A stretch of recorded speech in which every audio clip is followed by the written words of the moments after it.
Part 1 of the Sword and Shield expansion pass, the Isle of Armor, introduced us to Urshifu, the incredible new legendary Pokemon that takes mastery of either water or darkness.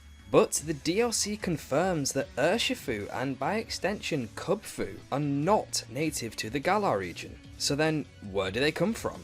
Alright trainers, I'm some northern guy, and there is a glaringly obvious region that Urshifu could be from, and that is exactly what we're going to explore in today's video, as well as a possible third form for the Wushu Pokemon.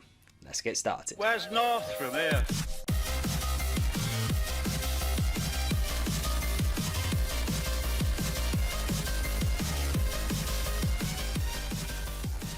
Okay, so obviously there's going to be big spoilers for the Isle of Armor storyline within this video, so if you haven't completed it yet, including getting Urshifu's Gigantamax form, and you don't want to get spoiled, then I suggest you go watch another video in the meantime. Might I suggest this one? What if Link from The Legend of Zelda was a Pokemon trainer? Right, so if you're still here, I'm assuming you've either completed all the story, or you don't mind getting spoiled. Either way, here we go. So once you evolve Kubfu into Urshifu, and as long as you've completed the main storyline and the post-game story for Sword and Shield, if you go back to the Master Dojo in the Isle of Armor, you'll run into Hop. And hopefully you were just as pleasantly surprised as I was to see him there. I thought it was pretty cool. Hop teams up with you and he helps you on a short quest to unlock Urshifu's Gigantamax form, because apparently he can't do it anyway. I always thought he could.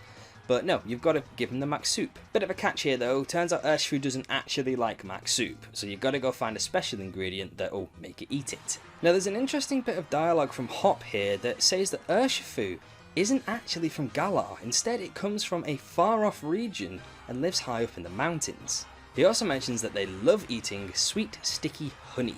No prizes for guessing what you need to put in the max soup.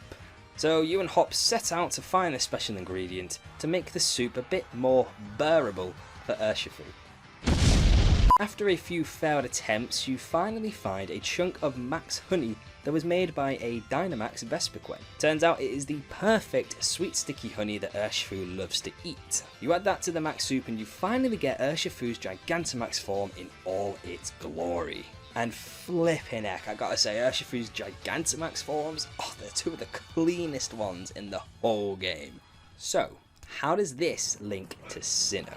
Well, as we know from Hop's research, Urshifu comes from a far off region and lives in the mountains, and SINNOH is quite the mountainous region. Urshifu also specifically loves the honey made by Vespiquen, or in this case, Dynamax Vespiquen. Now I know bears are famous for liking honey anyway, but you know, they could have picked anything to be the special ingredient for Urshifu, it didn't have to be honey. And of course Gen 4 is where the mechanic for using honey to attract Pokemon was first introduced, using these sweet smelling honey trees. It was like the only way you could get some really rare Pokemon in SINNOH like Munchlax, and I think the easiest way of getting Heracross as well. I do believe Diamond and Pearl remakes are coming for the Switch, and before Generation 9 they'll be part of Generation 8. And as we know, Gamefreak love dropping hints at their upcoming games. The problem is, if Urshifu is from SINNOH, how the hell does Kubfu evolve? Through the Isle of Armor storyline, we're led to believe that Kubfu can only evolve by reading the scrolls that are at the top of one of the two towers. The water scroll at the top of the water tower, and the dark scroll at the top of the darkness tower. Depending on which scroll Kubfu reads depends on which form of Urshifu it turns into, and then the other tower is then locked to you for the rest of the game. Yet Hop states that through his research with Sonia, they found out that Urshifu is from another region. Not Kubfu, Urshifu.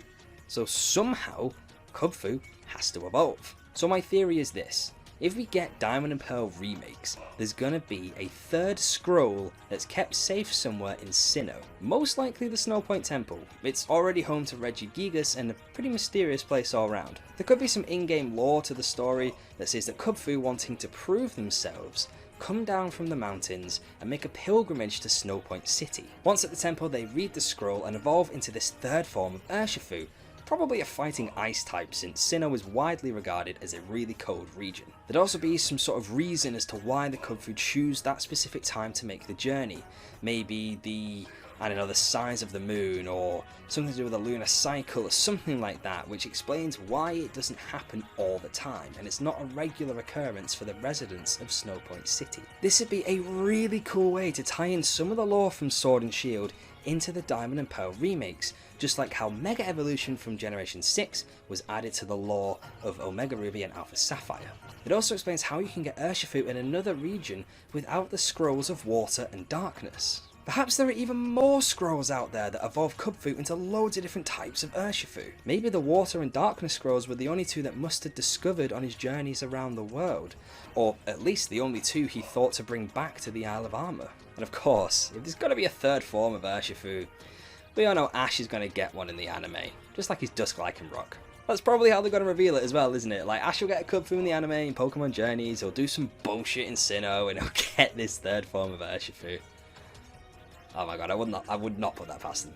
What do you guys think? Could this region Hop is talking about be Sinnoh? And is this a huge hint that Diamond and Pearl remakes are on the way in the hopefully not too distant future? And what about a third form of Urshifu? Like, I kind of feel they've just put too much work into the lore and the backstory of Kubfu and Urshifu to have him just as a throwaway gimmick for the DLC. But of course, all of this is just my theory and speculation. Obviously nothing's confirmed yet, but fingers crossed. If you enjoyed today's video and you want to see some more content from me, then don't forget to like, subscribe to the channel, and enable notifications. You can also follow me on social media and stay up to date with all of my videos over on there as well. I'll see you next time, but until then, keep training, stay safe, and have a good one. See you later.